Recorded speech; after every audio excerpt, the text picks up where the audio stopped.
Hey, hope everyone's having a great day. Today's video is just going to be a quick what I eat in a day video, 13 years on a plant-based diet, and I have some quick pictures here of some recent backpacking and camping that I had done.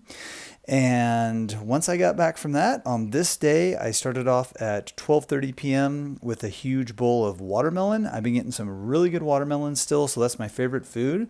So great way to start it off, nice and hydrating. Then at 3 p.m., I was at a coffee shop working, and I got this house-made sourdough toast with avocado spread. It had seeds and sweet jalapeno and some seasonings on it. It was super delicious. I had never had it before, so I was glad I tried that out. And that was at 3 p.m.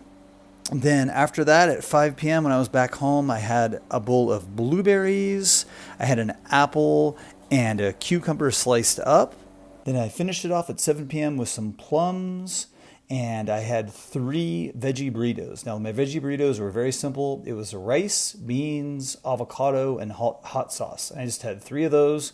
Very delicious and very simple. And for dessert, I had a handful of these dark chocolate chips. So that was it. Make sure to check out my plant-based recipe ebook I have in the description box with some great recipes. Give me a thumbs up or thumbs down. Subscribe for more videos. Leave me a comment. Let me know your thoughts. I hope everyone has a great day, and we'll talk to you soon. Bye-bye.